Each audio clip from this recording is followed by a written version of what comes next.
धुळे शहरामधील प्रभाग क्रमांक 5 मध्ये राष्ट्रवादी आणि भाजपमध्ये वाद निर्माण झालेला आहे। राष्ट्रवादीच्या उमेदवारावर भाजपच्या उमेदवाराच्या पतीने हल्ला केल्याचा आरोप आहे। हल्ल्यामध्ये 2 ते 3 जण यामध्ये जखमी झालेत आणि त्यांच्यावर उपचार सुरू आहेत। या संपूर्ण परिसरामध्ये आता पोलिसांचा तगडा बंदोबस्त ठेवण्यात आलेला आहे। धुळे शहरातील प्रभाग क्रमांक 5 मध्ये राष्ट्रवादीच्या उमेदवारावर भाजपच्या उमेदवाराच्या पतीने हल्ला केल्याचा आरोप केला जातोय। आणखी एक महत्त्वाची बातमी आपण पाहूयात। सोलापूरमध्ये अर्ज माघारी घेताना पुन्हा एकदा या ठिकाणी गोंधळ झालेला आहे।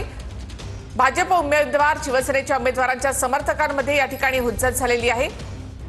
सोलापुरात अर्ज माघारी घेताना पुन्हा एकदा गोंधळ। प्रभाग 3 मधील भाजप उमेदवार राजू पाटील आणि शिवसेनेचे उमेदवार सुरेश पाटील यांच्या समर्थकांमध्ये या ठिकाणी बाचाबाची झाली। भाजप उमेदवार राजू पाटील यांची पोलिसांसोबत देखील बाचाबाची झाली आहे। प्रभाग 3 मधील एका अपक्ष उमेदवाराचे अर्ज माघारी घेण्यासाठी भाजप उमेदवार राजू पाटील हे प्रयत्न करत होते। वेळ संपली आणि म्हणून शिवसेनेच्या सुरेश पाटलांच्या समर्थकांनी राजू पाटलांना रोखण्याचा प्रयत्न केलाय। तर पुण्याच्या प्रभाग क्रमांक 35 सनसिटी माणिकबाग मधून भाजपच्या उमेदवार मंजुषा नागपुरे यांची बिनविरोध निवड झाली आहे। मंजुषा नागपुरे सलग तिसऱ्यांदा या ठिकाणी नगरसेवक म्हणून निवडून आल्या आहेत। डोंबिवलीमध्ये दीपेश म्हात्रे, जयेश म्हात्रे आणि हर्षदा भोईर बिनविरोध ठरले आहेत। विरोधी उमेदवारांनी उमेदवारी अर्ज मागे घेतल्यामुळे त्यांची बिनविरोध निवड झाली आहे। तर अहिल्यानगर महानगरपालिका निवडणुकीमध्ये भाजपचा पहिला उमेदवार बिनविरोध निवडून आलेला आहे। प्रभाग क्रमांक 7 ब मधून पुष्पा अनिल बोरुडे या बिनविरोध निवडून आल्यात। शिंदेच्या शिवसेनेच्या श्रद्धा वाकळे आणि अपक्ष उमेदवार कविता खेडकर यांनी उमेदवारी अर्ज मागे घेतले आणि त्यामुळे पुष्पा बोरुडे विजयी झाल्यात।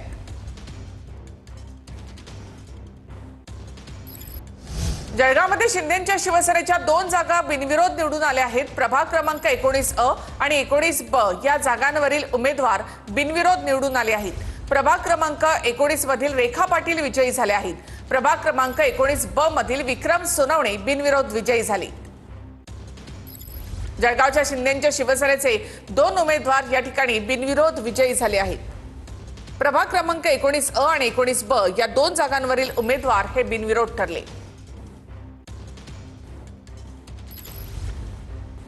त्यानंतर उमेदवारांच्या समर्थकांनी असा जल्लोष या ठिकाणी केलेला आहे। छत्रपती संभाजीनगरमध्ये अल्पवयीन मुलीची छेड काढणाऱ्याला चांगलाच चोप देण्यात आलाय। छत्रपती संभाजीनगरच्या हडको परिसरामधली ही घटना आहे। चोप देतानाचा व्हिडिओ सोशल मीडियावर व्हायरल झालाय। पोलिसांकडून संशयिताला ताब्यात घेण्यात आले।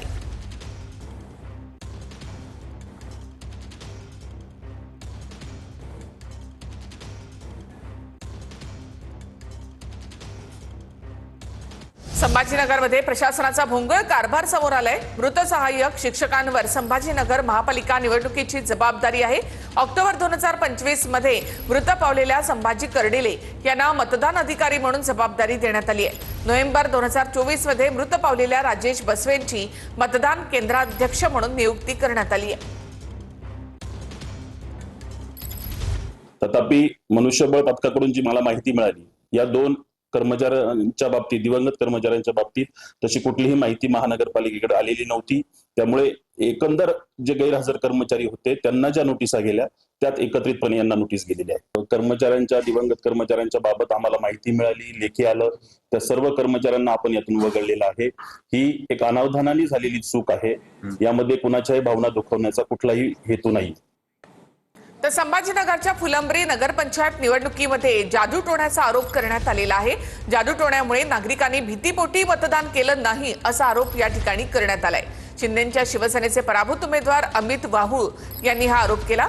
जादूटोणा कायद्यांतर्गत गुन्हा दाखल करण्याची मागणी सुद्धा त्यांनी केली आहे। 2013 कायद्याअंतर्गत अंधश्रद्धा निर्मूलन जे आहे, आपण पुरोगामी महाराष्ट्र म्हणतो आणि आजही ग्रामीण भागामध्ये खूप साऱ्या ठिकाणी अंधश्रद्धेसाठी लिंबू, काळी जादू, मिरच्या करून लोकांना घाबरण्याचा प्रयत्न करतात। शहरामध्ये हा प्रकार तुरळक असतो, पण ग्रामीण भागात अजूनही लोक जे आहेत हे काळ्या जादूला घाबरतात। तर त्या काळ्या जादूच्या घाबरूनच लोकांनी मला मतदान केलेलं नाही आणि सदरील जे लोक होते ज्यांनी ही काळी जादू केली त्यांची नावं मी सांगितलेली आहे पोलीस स्टेशनला आणि त्याबद्दल तक्रार तक्रार दाखल करावी माझी मी विनंती माननीय पोलीस अधीक्षक साहेबांना आणि PI साहेबांना सुद्धा केलेली.